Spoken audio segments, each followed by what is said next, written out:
सद्गुरुदेव भगवान की। दिनेश खारी जी, राजकुमार जी, दोनों का महाराज जी एक जैसा प्रश्न है। महाराज जी आप कह रहे हैं कि कभी कभी मेरा मन नाम जप करते समय इधर उधर भटकता है और कभी कभी मुझे नाम जप करते हुए नींद आने लगती है, तो महाराज जी ऐसे में क्या करूं? दोनों बातों में सावधानी रखनी है। जब हमारा मन नाम को छोड़ करके जहां जाए वहां वहां से हटाकर नाम में लगाना है। ये सबका प्रश्न है, लगभग ये सबका प्रश्न है कि मेरा मन जब भजन में हम बैठते हैं तो भागता है। ये अर्जुन जी से लेकर बड़े बड़े साधकों का प्रश्न है। तो जहां जहां मन संसार में जाए वहां वहां से हटा करके हम नाम में लगाएं, या जहां जहां संसार में जाए वहां वहां हम भगवान को देखने की चेष्टा करें। इस वस्तु के रूप में भगवान, इस व्यक्ति के रूप में भगवान, इस स्थान के रूप में भगवान, क्योंकि भगवान के सिवा कोई नहीं है। इससे हमारा मन शांत होने लगेगा। जहां जहां जाए वहां से हटा के नाम में लगाना, या जहां जहां जाए वहां भगवान को देखना। और तीसरी बात, अगर हम कुछ नहीं कर पा रहे हैं तो नाम पर ध्यान दें। तो हमारे मन से सब कूड़ा करकट निकल रहा है, जो गंदी बातें हमारे मन में भरी थी वो सब डिलीट हो रही हैं नाम जप के द्वारा। ऐसी भावना करें तो मन निर्मल होकर, ये 3 साधन बताए, इससे मन आपका एकाग्र होने लगेगा। रही नींद की बात, तो भोजन पर ध्यान दीजिए। भोजन सात्विक होना चाहिए। प्याज, लहसुन, मांस, मदिरा, अभक्ष भोजन, ये सब अगर त्याग कर दोगे तो शतोगुणी भोजन और 6 घंटे की निद्रा। अगर आप जो नींद ले रहे हैं वो 6 घंटे तो होना चाहिए। स्वस्थ शरीर के लिए 6 घंटे आवश्यक है। तो अगर आप 10 बजे रात के सो जाएं तो 11, 12, 1, 2, 3, 4 बजे आपकी आंख खुल जानी चाहिए और फिर नींद नहीं आना चाहिए। अगर नींद आती है तो खड़े होकर भजन करना चाहिए, टहलने लगना चाहिए, ठंडा पानी रख ले मुख में, ऐसे डाल लेना चाहिए। नींद भजन में नहीं आनी चाहिए। नींद को नींद के समय में अच्छे से दे दो, 6 घंटा सोने के लिए दे दो, और इसके बाद फिर उससे लड़ाई लड़ो। फिर उसको मतलब आलस्य प्रमाद में समय नष्ट नहीं होना चाहिए। जैसे हमें बैठे नींद आ रहे तो हम खड़े हो गए, खड़े भी हमें परेशानी हो रही तो हम टहल रहे हैं, पानी मुंह में डाल रहे हैं, मुंह में पानी डाल के मुंह पोंछ करके फिर हम भजन में बैठते। लड़ाई लड़नी पड़ेगी तब नींद पर विजय प्राप्त होती है। तो दोनों साधनों को देखे। मन जो बार बार भागे तो इन साधनों को, और जब नींद आवे तो ऐसे। पर भोजन का सुधार कर ले। तमोगुणी भोजन पाने से फिर भजन में नींद आएगी। बासी नहीं पाना, बहुत लाल मिर्च नहीं पाना, बहुत तेल के नहीं पदार्थ पाने, और ये अभक्ष पदार्थ जो त्याज्य हैं उनको नहीं पाना। इससे सतोगुण बढ़ेगा। सतोगुण से नींद नहीं आएगी। नींद आती है तमोगुण से। निद्रा आलस्य प्रमादोत्तम तत्तामस मुदाहरतम। तमोगुण से ही नींद, आलस्य और प्रमाद की उत्पत्ति होती है। वही हमें परेशान करता है। तो सतोगुणी भोजन पावें और थोड़ा भोजन पावें। अब दबा के यहां तक भोजन पाया तो फिर तमोगुण तो हो ही जाएगा। अगर हमारा 8 रोटी से काम चलता है तो हम 5 रोटी में लावें धीरे धीरे। वैसे 24 घंटे में शोध किया गया तो 400 ग्राम अन्न से भरपूर स्वस्थ जीवन चल सकता है। पर अपने देखो, किलो 2 किलो तो एक बार में हो जाता है। सब्जी दाल और सब मिला के खान पान। अब पानी चाहिए। जैसे हम 1 किलो अन्न पाए तो हमें 2 किलो पानी चाहिए, उसमें डबल पानी तो हमें चाहिए ना। और फिर वायु के लिए जगह चाहिए पेट में थे। अब पेट में दबा के अन्न ही भर लिया, फिर पानी तो ऊपर सांस फूल रही है और भजन में मन नहीं लगेगा। प्रमाद स्थिति। अल्पाहार, थोड़ा भोजन पाए, अच्छे से जल जितनी आवश्यकता है 3-4 लीटर 24 घंटे में तो जल चाहिए ही, और वायु के लिए जगह खाली रहनी चाहिए। तो साधक साधना कर सकता है। नहीं तो अब होड़ लगाकर भोजन पाने वाले हैं कि हम तो फिर भजन नहीं होगा। जिसका भोजन नीरस उसका भजन सरस, और जिसका भोजन सरस उसका भजन नीरस। पक्की बात समझ लो। भोजन में बेस्वाद पाना चाहिए। दाल रोटी सब्जी उसमें कोई स्वाद, लेकिन स्वाद नाम में लेना चाहिए। राधा राधा राधा, तब स्वाद आएगा। अब अभी तो भोजन और भोग यही 2 पिंड नहीं छोड़ रहे। रसेंद्री और जनेंद्री के भोग यही पिंड नहीं छोड़ रहे। तो खूब नाम बढ़ाओ आगे, धीरे धीरे ठीक हो जाएगा। अनिल जी गुरुग्राम से। राधे राधे। महाराज जी आपके चरणों में कोटि कोटि प्रणाम। महाराज जी कृपया बताएं कि भक्ति को बढ़ाने के लिए कितना इंसान का सामर्थ्य है और कितना प्रभु कृपा का योगदान है। जितनी श्वासें हैं और जितना हमारा प्रयास भगवान ने हमें प्रयत्न दिया है कि हम कर सकते हैं, वो भगवान जानते हैं और आप जानते हैं। भगवान ने आपको दिया है इसलिए वो जानते हैं, आप में जितना है वो आप जानते हैं। क्या नाम जपने के लिए किसी ताकत की जरूरत है? तो बस अगर हर समय हमारा नाम स्मरण चल रहा है तो नारद जी ने भक्ति सूत्र में बताया, तदर्पिता अखिलाचारिता तद्विस्मरणेन परम व्याकुलते थे। ये भक्ति का लक्षण बताया। नवधा भक्ति तो है, लेकिन उस भक्ति में विशेषता क्या है? बोले तदर्पिता अखिलाचारिता। जितने आचरण हैं, जितने कर्म हैं, वो सब भगवान की प्रियता के लिए और भगवान को समर्पण करने के लिए। ये नहीं कहा कि ये कर्म नहीं, जितने तद अर्पिता अखिला, जितने भी कर्म हैं वो अब आपकी प्रियता के लिए कर्म नहीं होने चाहिए, वो भगवान की प्रियता के लिए कर्म होने चाहिए। अपनी प्रियता छोड़कर इष्ट की प्रियता के लिए जो कर्म किए जाते हैं वो भक्ति है। जो अपने लिए किए जाते हैं वो शुभ अशुभ कर्म हो जाते हैं। तद विस्मरणेन परम व्याकुलते, ये बहुत पॉइंट की बात है। भगवान का स्मरण छूटने पर परम व्याकुलता पैदा हो जाए। अब इसमें कौन से फावड़ा तो चलाना नहीं, राधा वल्लभ राधा वल्लभ राधा वल्लभ, राधा राधा राधा राधा, हर समय स्मरण करना है। और ये स्मरण हो रहा है, यही भगवान की कृपा है। हमारा प्रयत्न जितना जोर का होगा उतना ही कृपा का अनुभव होगा। अब हम थोड़ी देर जपे, फिर प्रपंच, फिर मनोरंजन, फिर माया की बातें, वो बात एक अलग है। लेकिन यदि हम वास्तविक भक्ति करना चाहते हैं तो हमें श्वास श्वास सुमिरन करे, दुविधा रहे न कोई। अगर हर श्वास में अधिक से अधिक नाम जप करे तो भगवत प्राप्ति में दुविधा नहीं रहेगी। भक्ति का पूर्ण स्वरूप यही है कि हमारा प्रयत्न प्रमाद में न बदलने पावे। कोई आनंद आया नहीं, कोई भगवत दर्शन हुए नहीं और प्रतिकूलता आती चली जा रही, प्रमाद ना आने पावे, बराबर प्रयत्नशील रहे तो वो कृपा पात्र जन भगवान की कृपा में डूब जाता है। हरिवंश कृपा हरिवंश का है, कृपा से ही हम हरिवंश बोल पाएंगे, कृष्ण कृपा से ही कृष्ण बोल पाएंगे। और जय कृष्ण तेई नाम, अगर कृष्ण नाम चल रहा है तो साक्षात कृष्णचंद्र जो हमारी जिह्वा पे विराजमान है। हमें निरंतर नाम जप करना चाहिए, अपने हर आचरण भगवान को समर्पित करने चाहिए। यही भक्ति का स्वरूप है। प्रयत्न हमारा, कृपा भगवान की। जो प्रयत्न हो रहा है वो भी कृपा से ही हो रहा है, ऐसा अनुभव करें। समझ पा रहे हैं आप? राहुल जी अलीगढ़ से। राधे राधे महाराज जी। महाराज जी, श्री नरसिंह मेहता जी जैसी निश्चिंतता कैसे आती है? जब हम पूर्ण रूप से भगवान को समर्पित हो जाते हैं, हमारी कहीं ममता नहीं होती। नरसिंह मेहता जी का लड़का मरा तो करताल उठाकर नाच रहे, बड़ा भला किया गोविंद ने, गोविंद ने बड़ा भला किया। क्योंकि कहीं ममता नहीं, पुत्र में, पत्नी में, बेटी में, परिवार में कहीं ममता नहीं। एकमात्र भगवान में आसक्ति है और भगवान में समर्पण है। दूसरों के प्रति भगवत भाव और निरंतर भगवान का चिंतन, भगवान का आश्रय, कहीं कोई ममता आसक्ति नहीं तो आ जाएगा। पर ये बहुत कठिन बात है। अपने शरीर में ममता, शरीर संबंधियों में ममता, भोगों में आसक्ति, नाना प्रकार का प्रपंच भरा हुआ है। अभी भगवान का आश्रय कहाँ है? धन का आश्रय, बल का आश्रय, नाना प्रकार की व्यक्ति वृत्ति, जो व्यक्ति हैं या अंदर की वृत्ति, इनका आश्रय, भगवान का आश्रय कहाँ है? जब संपूर्णतया न किसी व्यक्ति का न किसी वृत्ति का, एकमात्र भगवद आश्रय, तब भगवान की कृपा का अनुभव होता है। अब उनके आगे भात भरने का पर्चा आया, ठाकुर जी के सामने रख दिया, आपका जैसा मन हो, भर दिया ठाकुर जी ने भात।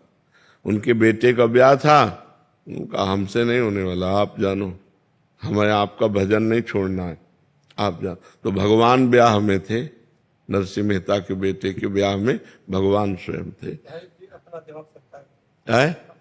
हाँ, तो इसी को तो भजन के द्वारा भगवान में समर्पित करना है। खूब भजन करो, ये समर्पित हो जाएगा।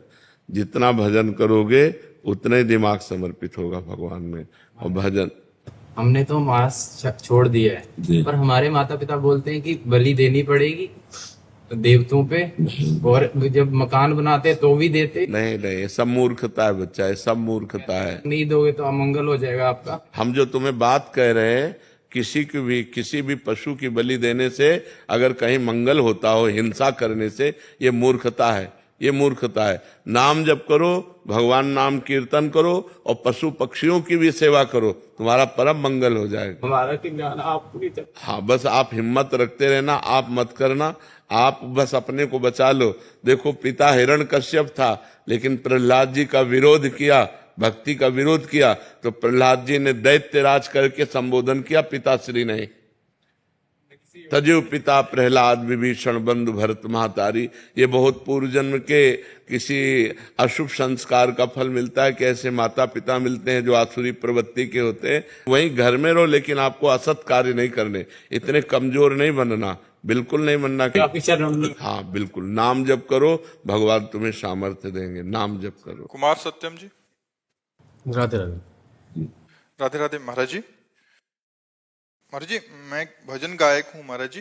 महाराज जी, मैं समाधान चाहता हूँ कि अगर विवाह की इच्छा ना हो तो विवाह करना चाहिए घर वालों के? नहीं करना चाहिए, नहीं करना चाहिए। यदि हमारी इच्छा नहीं है, तुम किसी दूसरे को अपने बंधन में बांध करके पीड़ा देना ठीक नहीं है, क्योंकि दूसरा तो आपको पति भाव से स्वीकार करेगा, तो वो अपनी इच्छा कुछ रखता है।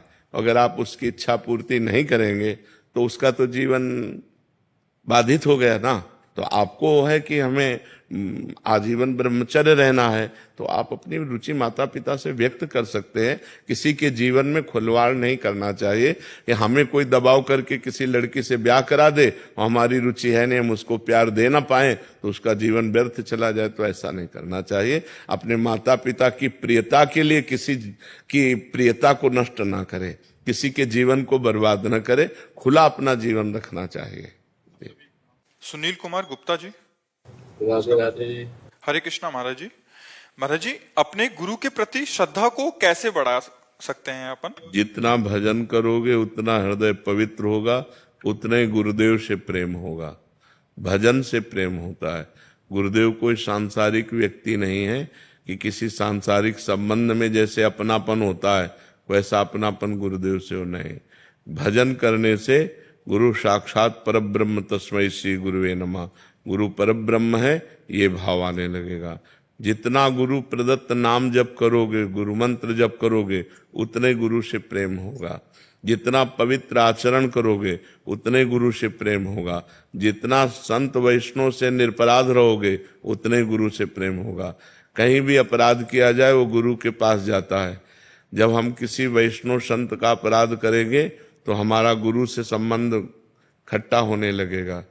अगर हम वैष्णव संतों की पूजन करेंगे, भावना करेंगे, खूब नाम जप करेंगे, तो हमारा गुरुदेव भगवान से प्रीति होने लगेगी, क्योंकि सबके हृदय में गुरुदेव भगवान विराजमान है।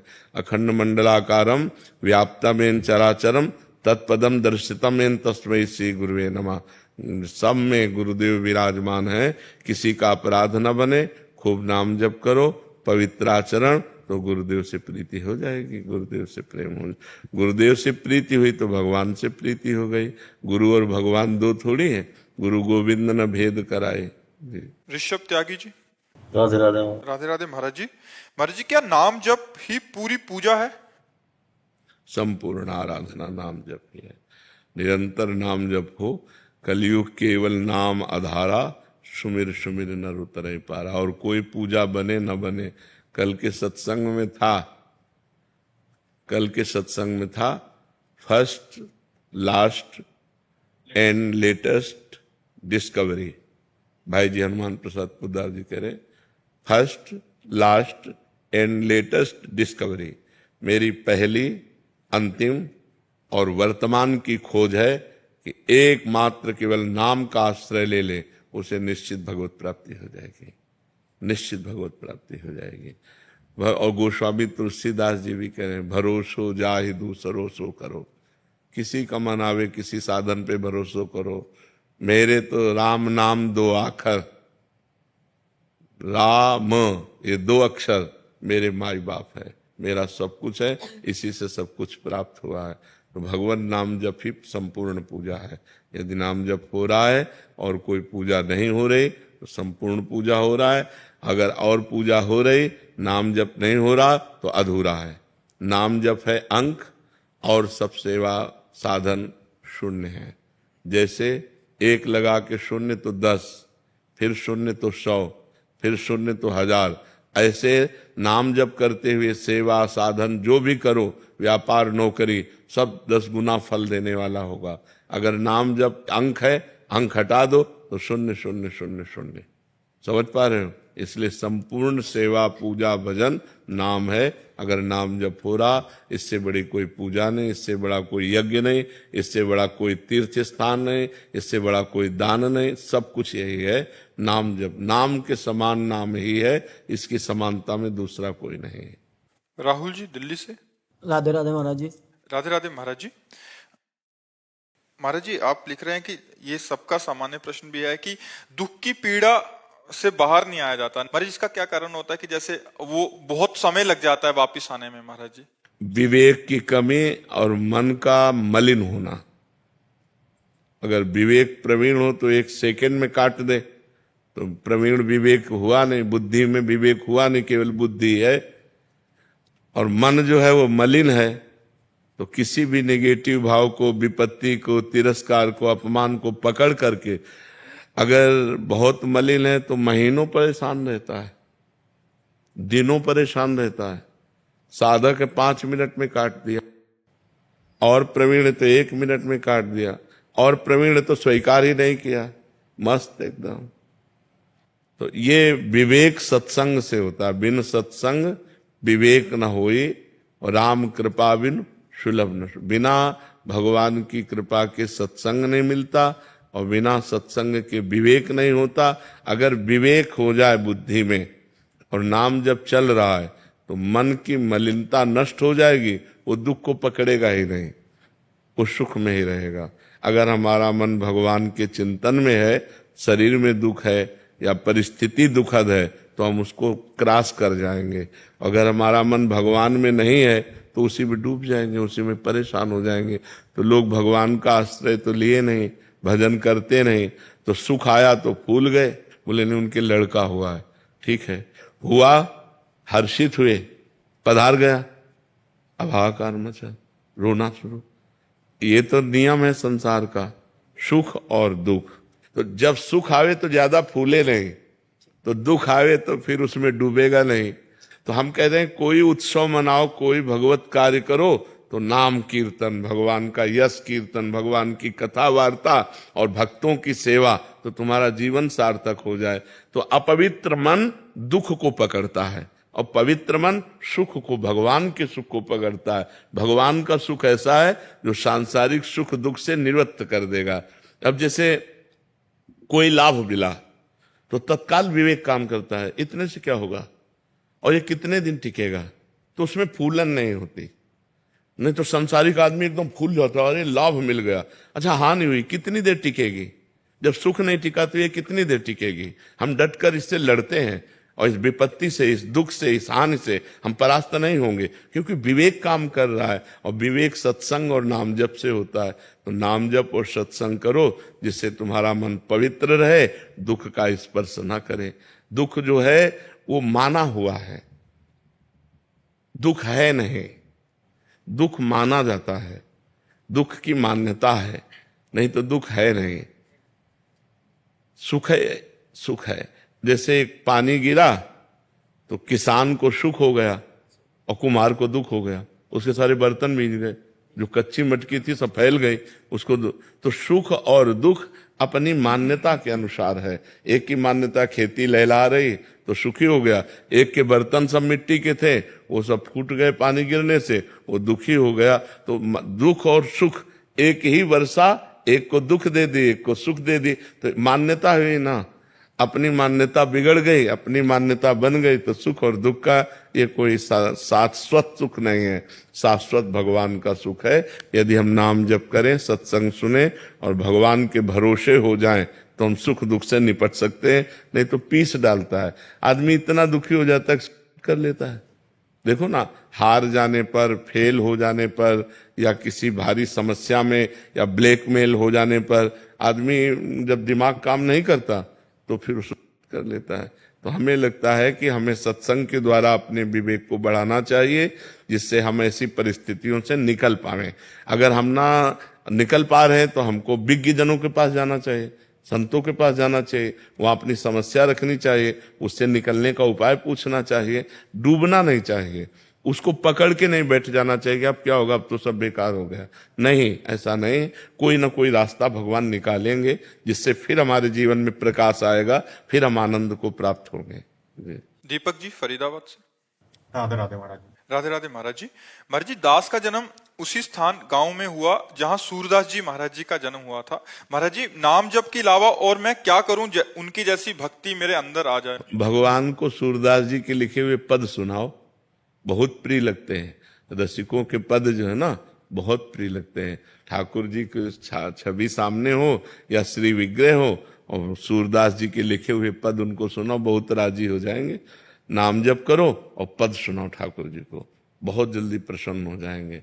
रोज पद सुनाने जाते थे श्री सूरदास जी श्रीनाथ जी को।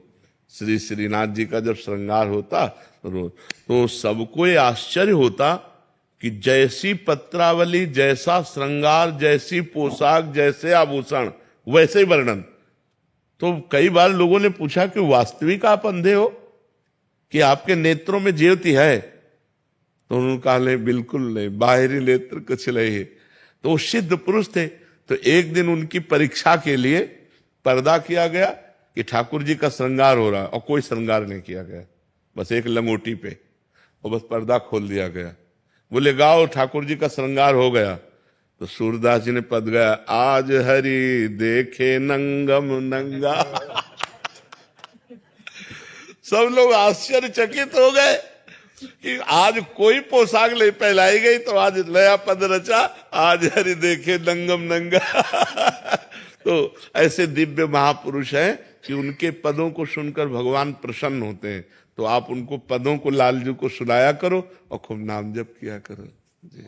जतिन जी न्यू दिल्ली से। श्री हरिवंश गुरुदेव। श्री हरिवंश महाराज जी, आपके प्रश्न का भाव है कि आपने आपके श्रीमुख से सुना था कि अगर आपके हृदय में प्रभु की याद आ रही है या एक बूंद भी आंसू आ रहे हैं तो प्रभु ने आपको याद किया है, वो आपके लिए ऐसे आंसू बहा रहे हैं, तब जाके आपको ऐसा भाव भी आया। तो महाराज जी, इसका क्या? इसका भाव हमें कहने का ये था कि जैसे हम कृष्ण बोले तो कृष्ण कृपा से ही कृष्ण बोले, जो कृष्ण नाम है वही कृष्ण है। तो हमारी जिह्वा में यदि कृष्ण आया तो श्री कृष्ण हम पर कृपा किए हैं, तब कृष्ण नाम आया है। अगर हमें प्रभु के प्रति रोना आ रहा है तो प्रभु हमें प्यार कर रहे हैं, इसलिए रोना आ रहा है। अगर हम प्रभु के लिए व्याकुल हैं तो प्रभु हमसे मिलने के लिए व्याकुल हैं। हम प्रभु के मार्ग में चल रहे हैं तो प्रभु हमें चला रहे हैं, इसलिए हम चल पा रहे हैं। तो सर्वस्व कृपा ही है, सर्वत्र कृपा ही है, सर्वस्व कृपा ही है। भक्त का सर्वस्व कृपा ही है। भगवान की कृपा से मार्ग में आना, भगवान की कृपा से नाम जप होना, भगवान की कृपा से संत जन मिलना, भगवान की कृपा से भगवत कथा वार्ता मिलना, भगवान की कृपा से ही भगवान के चिंतन में डूबना, ये सब कृपा से ही है। ये भाव कहने का है जी। श्रेय मिश्रा जी कानपुर से। श्री हरिवंश। श्री हरिवंश महाराज जी। महाराज जी, आप पूछना चाह रहे हैं कि अगर कोई भगवान का नाम लेके अपना मतलब करता है तो क्या उसको भगवत प्राप्ति होगी? नहीं, नहीं, कदापि नहीं। जो कानून के विरुद्ध है वो दंडनीय अपराध है, तो उसे अपराध का भोग भोगना होगा। कहीं भी हमारे शास्त्र में या भारतीय कानून में आत्महत्या करने की स्वीकृति नहीं है, स्वीकृति नहीं। अगर आप आत्महत्या करते हुए, उपाय करते हुए पकड़े जाए तो आपको सजा होगी। आप आत्महत्या नहीं कर सकते, ये हमारे भारतीय कानून में भी है। और भागवती कानून में यदि आत्महत्या करते हैं तो आप भूत प्रेत की योनि को प्राप्त होंगे। आप दुर्गति को प्राप्त होंगे ना आपकी सदगति होगी। ऐसा नहीं तो सब लोग नाम बोल करके दरिया में कूद जाएं, ऐसा नहीं है, ऐसा नहीं है। ऐसे दुर्गति को प्राप्त होगा और सदगति को प्राप्त नहीं होगा। जैसे कोई नाम ले करके पाप करे तो नरक को प्राप्त होगा और सदगति को प्राप्त नहीं होगा। ऐसे ही कि नाम से अंतिम समय में कल्याण हो जाता है तो उसकी दुर्गति हो जाएगी, वो प्रेत योनि को प्राप्त होगा, उसका बहुत अधापतन हो जाएगा। ऐसा कभी नहीं करना चाहिए। आत्महनन गति बहुत निंदनीय होती है। हाँ, वो आत्महत्या कभी उद्धार को प्राप्त नहीं होगा, कल्पों कल्पों भटकता रहेगा। इसलिए आत्म कभी किसी को नहीं करनी चाहिए, ये सबसे बड़ा अपराध है। हर समस्या का समाधान है, लेकिन हर समस्या का समाधान आत्म साइड थोड़ी कि आप हत्या कर लो, ऐसा नहीं है। हत्या करोगे तो दुर्गति को प्राप्त हो जाओगे। क्यों? तुम्हारे दिमाग में विचार कैसे आया? अंतिम समय यदि भगवान का नाम स्मरण में आ जाए, अंतिम समय, आत्मा और अंतिम समय में बड़ा फर्क है। हमारा समय होता है अंतिम। जैसे अब हमारे प्राण निकलने वाले हैं, हमारे निकल राधा और प्राण निकल गए, अब आपको भगवत प्राप्ति हो जाएगी। लेकिन प्राण निकालना वो अंतिम समय नहीं है, वो आत्मा है, तो उसका फिर दंड मिलेगा ना आपको। आप अपराध कर रहे हैं। नहीं, आपने बोला था कि वो जैसे वो किसी मतलब जलने वाले पदार्थ का है कि वो जलाएगी। हाँ। और आपने बोला था राधा नाम का वो तारना ही है। हाँ, तारना है तो कानून के विरुद्ध, कानून के विरुद्ध थोड़ी नहीं। जैसे जहर है ना, तो अगर उसे वैद्य शोध के दे तो दमा आदि बीमारियों के काम में आ जाता है संख्या, और ऐसे खा लो तो मर जाओगे ना। तो उसका विरुद्ध प्रयोग थोड़ी करना चाहिए, उसका विरुद्ध प्रयोग नहीं, ये विरुद्ध प्रयोग होगा, इससे आपको दंड मिलेगा। आत्म करते समय कि हम भाई राधा बोलकर आत्म कर लेंगे, राधा बोल करके हम अब किसी, तो इससे आपका पतन हो जाएगा, आपकी दुर्गति हो जाएगी। स्वतः हमारे प्राण निकल लें, फिर राधा राधा बोल लें तो हमारा कल्याण हो जाएगा। ऐसे नहीं, दुरुपयोग न करें। सद्वस्तु का दुरुपयोग नहीं करना चाहिए, ये कानून के विरुद्ध है। सविता जी, राधे राधे महाराज जी। महाराज जी, क्या किसी का प्रारब्ध इतना बलवान होता है कि पीढ़ी की पीढ़ी उसका फल मिले? नहीं, ऐसा नहीं होता। स्वयं को भोगना पड़ता है, पीढ़ी को नहीं। जैसे पिता ने पाप कर्म किया और पूर्व जन्म का दुख पुत्र को भी बधा है, तो ऐसे पिता का पुत्र बनेगा कि उसके आचरण का उसे जीवन भर दुख भोगना पड़ेगा। पिता कर्जा किए हुए था, पिता अपराधी था, पिता बहुत प्रकार के दुराचार किए हुए था, तो उस पुत्र को जीवन भर दुख भोगना पड़ेगा। प्रॉपर्टी छिन जाएगी लोगों को कि समाज में कि उसी का तो लड़का है ना जिसने ऐसा किया था, तो जीवन भर उसको, तो ये कर्म संस्कार उस जीव के पूर्व से लगे हुए हैं, तो वो पुत्र बनता है आकर, वो पिता बनता है आकर। ऐसा अब पीढ़ी दर पीढ़ी, ऐसा नहीं कि पाप करे कोई और पीढ़ी दर पीढ़ी वो भोगता रहे। ऐसा हम तो सत्कर्म कर रहे हैं, बट मतलब अभी तक कष्ट ही कष्ट मिल रहे हैं। हाँ, तो आपने आज सत्कर्म किया, पीछे दुष्कर्म किए, तो उनको कौन भोगेगा? पीछे जन्म में दुष्कर्म किया, पीछे कमाई है ये। अभी की कमाई तो आपकी अच्छी है, मान लो सत्कर्म कर रहे हैं, लेकिन पीछे बुरे कर्म किए पूर्व जन्म में, तो भोगना नहीं पड़ेगा? तो भोगना तो पड़ेगा, अवश्य में भोक्तव्यम कृतम कर्म शुभाशुभम। किसका प्रश्न है? हाँ, तो भोगना तो पड़ेगा ही ना। आज सत्कर्म कर रहे हैं, लेकिन पीछे हमारे बुरे कर्म रहे, तो उनका दंड भोगना पड़ेगा। तो भोगना अवश्य में भोक्तव्यम, भोगना पड़ेगा। अच्छा, एक बात ये बता दो कि गोरे दाऊ जी श्याम काहे बने? मैया मोए दाऊ बहुत खिजायो, मूसों के हित मूल को लीनो, तू जस मतलब जायो। गोरे नंद यशोदा गोरे, तू कित पारो आयो। पहलो एक कारण ये है, दूसरो कारण ये है कि छोटे बड़े भैया को कर्तव्य रहे छोटे भैया की रक्षा करवो। तो कंस या कंस को कोई राक्षस आवे को, दो भी आए शैतान आऊं और बिलाऊ, पाषाण पत्थर के है गए। तो बाबा बड़े भागते बास मिलो नंद गाम को, लाड़े ले लाल को चित्त में लाऊं, गुणगान करूं नित ध्यान धरूं, अब तेरे ही द्वार पे शीश नवाऊं। चरणामृत पान करूं मैं सदा, अपनो निज जीवन धन्य बनाऊं। अब ऐसी कृपा करियो नंदलाल, मैं वास सदानंद गाम को। तो जब छोटे लाला की रक्षा के लिए फिर बड़े लाला दाऊ दादा ने अपनो रूप श्री कृष्ण को दाऊ सो दाता नहीं ब्रज में कोई एक, और दीनन पे रक्षा करे और टारे विघ्न एक। दाऊ दाऊ सब कहे और मैया कहे ना कोई, और दाऊ के दरबार में मैया करे सो हुई। जैसे बाबा के दरबार में जो बाबा के रो हुई है रो। जय दंत के लाला की जय। आशीर्वाद लेना, 70 साल की उम्र, राजनीति करनी चाहिए नहीं करनी चाहिए? राजनीतिक बात अलग है, राष्ट्र सेवा समझो, राष्ट्र सेवा करनी है हमें। जो पद मिले उसके द्वारा समाज को सुख पहुंचाना और भगवान का नाम जप करना, अगर दोनों कार्य करोगे ना तो ये हो गई पूजा और इस सुमिरन से हो गई भगवत प्राप्ति। तो समाज सेवा करनी, जैसे सांसद पद है, एमएलए पद है, तो इन पदों के द्वारा हम समाज को सुख पहुंचाते हैं। राष्ट्र सेवा हम कर रहे हैं, हम अपने देश की सेवा कर रहे हैं, अपने नगर वासियों की सेवा कर रहे हैं, भगवान का नाम जप कर रहे हैं। और देखो आप जैसे इतनी आयु है तो आपको अनुभव भी है, तो आप नौजवानों को सतमार्ग देना, समाज को सुख पहुंचाना ये जरूरी है। अगर आप जन न करेंगे तो नौजवानों की बुद्धि तो बेविचार और व्यसन में फैल रही है, बेविचार व्यसन में फैल रही ना, बॉयफ्रेंड गर्लफ्रेंड ये दुनिया के लिव इन रिलेशन गंदगी में फैल रही, नशा पी रहे हैं और नशे की जरूरत के लिए हिंसा कर रहे हैं, चोरी कर रहे हैं। तो आप जैसे विवेकी जन समाज को सुधारिए, यही सबसे बड़ी सेवा है, और खूब नाम जप कीजिए। प्रशांत जी। राधे राधे। राधे राधे महाराज जी। महाराज जी, भारत हमेशा धर्म, समृद्धि और विश्व कल्याण हेतु अग्रसर रहा है। महाराज जी, भारत में गरीबी और भूखमरी की समस्या है। भारत में नहीं, पूरे टोटल आप ऐसे बोल सकते हैं, लेकिन आप पर्सनल में देखिए, प्रत्येक व्यक्ति क्या धर्म से चल रहा है? गरीबी है लेकिन 100 रुपया की शराब पी के आ रहा है। आप विचार करो, परिवार में बड़ी समस्या है लेकिन वो व्यभिचार प्रवृत्ति से युक्त है, वो हिंसा प्रवृत्ति से युक्त है, वो गलत आचरण करता है, तो इसका दंड तो भोगना ही पड़ेगा ना। ये धर्मात्माओं का देश है, ये धर्मशील देश है, ये कर्म भूमि है। अन्य देशों को ऐसा नहीं कहा गया, हमारे शास्त्रों में भारत को कर्म भूमि कहा गया है।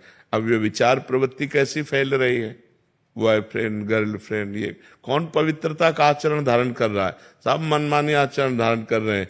तो फिर उनको किसी न किसी विधान से अपने कर्म का फल तो भोगना पड़ेगा। तो कर्म भोग इसी में आता है कि दुख है, दरिद्रता है, विपत्ति है और डिप्रेशन है, नाना प्रकार की प्रतिकूलताएं हैं, इसी में तो दुख आता है। तो दुख ही पाप का मार्जन करता है। तो इसलिए अब देखो पाप परायण कितने लोग हैं, हजारों लाखों पशु काट के लोग खाते होंगे, लाखों की संख्या में खाते होंगे, मुर्गा आदि बकरा आदि हजारों की संख्या में, लाखों की संख्या में खाते हैं। तो क्या ये पाप कर्म नहीं है? तो क्या उसका दंड नहीं भोगना पड़ेगा? हाँ, टोटल अगर हम बोलते हैं तो धर्मशील, शांत, प्रिय और दूसरों का उपकार करने वाला देश है। मान लो किसी देश में भी, वो हमारा शत्रु देश भी हो, अगर वहां कोई मतलब परेशानी आ गई, भूकंप आ गया, बाढ़ आ गई, तो भारत आगे खड़ा दिखाई देगा सेवा करते हुए। ये हमारे देश का है। लेकिन क्या हमारे देश के अंतर्गत अधार्मिकता नहीं हो रही? क्या पाप नहीं हो रहे? कितने बड़े बड़े पाप हो रहे हैं, कितनी अधार्मिकता हो रही, तो क्या उसका दंड नहीं मिलेगा? तो उसका दंड मिलने के लिए यही सब है, दरिद्रता, प्रतिकूलता, विपत्ति, नाना प्रकार की मानसिक और शारीरिक रोग समस्याएं, वही सबको भोगनी पड़ रही। यदि सब धर्मशील हो जाएं, ठीक से चलें, तो सब स्वस्थ रहें, सब आनंदित रहें। लेकिन सब ऐसे नहीं कर रहे हैं। आप खुद देख लीजिए कितना बड़ा अनाचार दुराचार भारत में भी हो रहा है। तो फिर उसका दंड तो भोगना ही पड़ेगा। दिन भर लेबरी करके 500 रुपये कमाते हो, शाम के शराब पी के जाते हैं। अरे उसी के हरी सब्जी लेके जाते तो पूरा परिवार खाता, उसी के थोड़ा मीठा मीठा लेके जाते, परिवार प्रसन्न होता। लेकिन शराब पिए और ढंगते हुए ऐसे जा रहे हैं। ये लाखों की समस्याएं हैं, लाखों की समस्याएं, एक की समस्या नहीं, लाखों लोगों की है। भगवान ने तुम्हें दिया है तो तुम अपना मनोरंजन मार करके दूसरे का जीवन यापन कर सकते हो। हजारों ऐसे हैं जो बीमारी से परेशान है और अर्थ की अव्यवस्था है, और तुम 50,000 फूक रहे हो। भगवान ने तुम्हें दिया है माना, तो तुम 50,000 मनोरंजन में फूक रहे हो। यदि उनको दे देते तो गरीबों के घर बस जाते। तो ऐसे कितने लोग हैं जो विचार नहीं कर पा रहे कि हम अपने भारत का सहयोग करें। हमारे भारत की गरीबी दूर कैसे होगी? जिनके पास अपार धनराशि है, वो गरीबों को ऐसी व्यवस्था करे। तो ऐसी मति गति कहाँ है? तो इसलिए टोटल तो हम कह सकते हैं कि हमारा देश धार्मिक देश है, शांति प्रिय देश है और दूसरों का उपकार करने वाला देश है, लेकिन सब नहीं है, इसीलिए सब भोग रहे हैं, इसलिए अपने अपने कर्मों का फल भोग रहे हैं। रमेश जी नोएडा से। श्री हरिवंश। श्री हरिवंश महाराज जी, आपके चरणों में कोटि कोटि प्रणाम। महाराज जी मेरे कुछ संशय हैं, कृपया निवारण करने का कृपा करें। महाराज जी क्या पद्मासन में कुछ और क्रियाएं कर सकते हैं, जैसे कीर्तन, पाठ पढ़ना, वार्तालाप या भोजन करना आदि? नहीं, पद्मासन में मंत्र जाप, नाम जप और शांत भाव से बैठ सकते हैं, बस, और नहीं। ये नहीं कि पद्मासन लगा के भोजन पा रहे हैं, पद्मासन लगा करके हम पाठ कर रहे हैं, कीर्तन कर रहे हैं।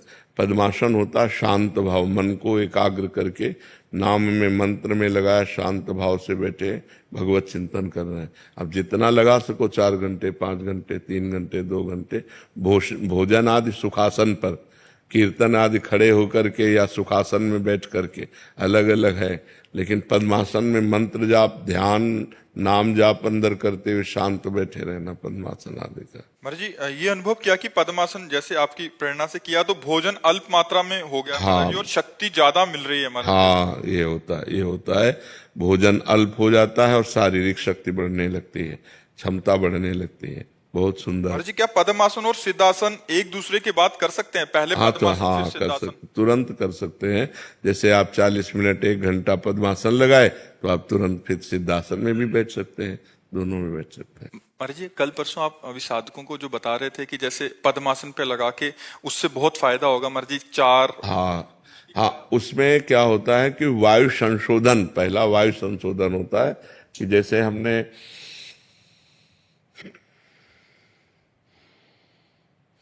ये 2 बार हुआ, ऐसा 10 बार करे आसन में बैठ करके, ये वायु संशोधन हुआ। फिर अगर 4 बार प्राणवायु को नाम लेते हुए घसीटे और 4 चौको 16 बार बीच में रोके और 8 बार निकाले, इसे प्राणायाम की प्रथम पद्धति कहते हैं। इससे बहुत लाभ मिलेगा, शरीर स्वस्थ रहेगा और भजन में मन लगेगा। और महाराज जी ये मतलब 10 बार एक साथ करना है महाराज जी? हाँ, 10 बार एक बार, पर अभ्यास करने के लिए 1-1, 2-2 से शुरू करें। गृहस्थ आश्रम में भी कर सकते हैं? आराम से कर सकते हैं, बहुत सरल है। मतलब 2 प्राणायाम कर ले, फिर 3 कर ले, फिर 4 कर ले, धीरे धीरे 10 की संख्या में पहुंचे। पर वो स्वास्थ्य लाभ क्या क्या मिलेगा इससे? इससे सबसे पहला लाभ होगा कि मन शांत होने लगेगा, शरीर निरोग होने लगेगा, प्राणवायु बलिष्ठ सूक्ष्म हो जाएगी और भजन में मन लगने लगेगा, ब्रह्मचर्य ठीक हो जाएगा। बहुत से लाभ ही लाभ है इसमें। हानि तब है जब इसके व्यतिक्रम कर दिया। जैसे आपने प्राणायाम किया और 30-40 मिनट निकालना चाहिए, कुछ 1 बूंद पानी भी नहीं पीना चाहिए। यदि आपने पानी पी लिया तो बिगाड़ कर दे। उससे पहले पी सकते हैं? हाँ, उससे पहले आप पी सकते हैं। 50 ग्राम 100 ग्राम पानी पी सकते हैं और तुरंत प्राणायाम में बैठने के लिए 50 ग्राम 100 ग्राम पानी पीकर बैठ सकते हैं। प्राणायाम का समय क्या है महाराज जी? कभी भी आप कर सकते हो, प्रातः, मध्याह्न, सायं, कभी भी आप कर सकते हो, जब आपको टाइम मिले तब स्वच्छ वायु में आए। संध्या भी कर रहे, लेकिन जिनका प्राणवायु संशोधन कार्य तो दिन भर करते रहते हैं। योगी लोग तो दिन भर प्राणवायु का संशोधन करते हैं। तो संध्या काल में तो 1-2 प्राणायाम के लिए लिखा ही है कि प्राणायाम, हाँ, प्राणायाम करे, जरूर करे। माला कर सकते हैं पद्मासन? हाँ, पद्मासन, वही तो माला कर सकते हैं। प्राणवायु का संशोधन उसे करना ही चाहिए, तभी शरीर स्वस्थ रहेगा और भजन में मन लगेगा। पर बस ये है कि थोड़ा नियम का पालन करे। अगर व्यभिचारी पुरुष है तो फिर कर ही नहीं सकता है, क्योंकि इसमें थोड़ा संयम चाहिए। बिना संयम नियम के प्राणायाम होता भी नहीं है ना। कभी कुछ करते में स्टार्टिंग में चक्कर से आ जाते हैं, एक साथ चक्कर से आ जाते हैं। आप वो ब्रह्मचर्य की कमी, ब्रह्मचर्य की कमी के कारण, तभी हमने कहा ना व्यभिचारी पुरुष जैसे आपने गलत आचरण किए तो ये पवित्र थोड़ी हो सकते। एक संयम पूर्वक, पहले संयम है, फिर नियम है, फिर प्राणायाम, फिर प्रत्याहार, फिर ध्यान, फिर धारणा, फिर समाधि है। तो प्राणायाम थोड़ा कठिन कार्य है। पर परसों आप बता रहे थे कि योग्य गुरु के संरक्षण। हाँ, अब जैसे बताया ना, आप प्राणायाम करके तुरंत पानी पी लो तो आपकी प्राणवायु बिगाड़ देगा, कफ बढ़ा देगा, श्वास की हिचकी आने लगेगी, श्वास में परेशानी हो जाएगी। और अच्छा प्राणायाम करके जैसे तुरंत पानी पी लो तो दमा की बीमारी हो जाएगी, क्योंकि वायु को अब उसको 45 मिनट कम से कम टाइम दीजिए।